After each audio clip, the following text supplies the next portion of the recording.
Partiamo da qui con le descrizioni dei vicinati.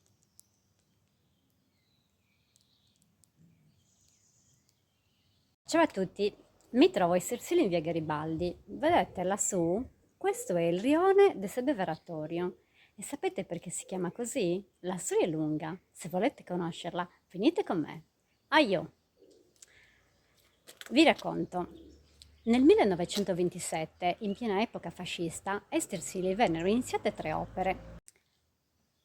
L'acquedotto di Brunquesulù a Santa Maria, il cimitero finito nel 1931 e l'abbeveratorio che si trovava qui fino al 1982. L'abbeveratorio all'incirca si trovava qui tra il terreno che una volta c'era lì e poi sostituito dal caseggiato di Benigno Boi, e quindi mio babbo, e il muro della scuola che recentemente è stato sostituito con questa gradinata. I rubinetti di questo abbeveratorio erano molto grandi, erano in ferro e molto utile per, appunto per permettere agli animali di abbeverarsi quando ce n'erano tantissimi. Poi gli animali hanno cominciato a scarseggiare, ad essere meno, e quindi la grande vasca è stata sostituita con una vasca più piccolina, che poi è stata demolita del tutto intorno alla metà degli anni 90, però presumiamo, non ce lo ricordiamo di preciso. Mentre l'antico beveratorio era tutto in pietra ed era sormontato dall'effigie del fascismo,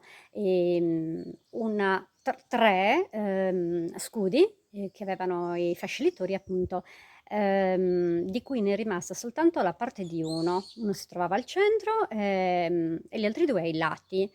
Da tanto tempo stiamo cercando di recuperare una fotografia di questa vasca. Se qualcuno di voi ascoltando il video dovesse averla, se gentilmente me la fornisce, mi fa un gran favore perché così possiamo divulgare quella che è stata la storia di questo paese. Grazie. Ora vi mostrerò l'unica parte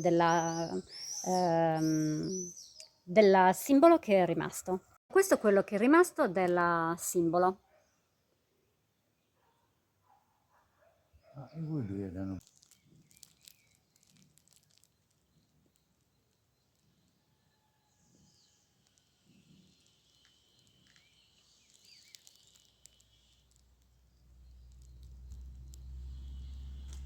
Vi aggiungo 2 dettagli che non sono particolarmente rilevanti per la storia della vasca, ma mi fa piacere perché colgo l'occasione per salutare questi 2 miei paesani, uno dei quali mi ha fornito diverse informazioni. Nel 1982 a demolire questa vasca furono Sergio Diana e zio Vittorio Corrias, mentre a ricostruire la vaschetta piccola ci pensò zio Vanni Vorcu, che come molti di voi sanno, non c'è più da tanti anni. Va bene, vi ribadisco l'invito a fornirci delle informazioni, a correggere qualche dettaglio se per caso non fosse stata corretta e soprattutto se ci fate avere la fotografia del vecchio abbeveratorio ci farebbe veramente tanto piacere. Grazie e a presto per la prossima storia. Ciao ciao! Sergio e zio Vittorio che adesso si godono la meritata pensione.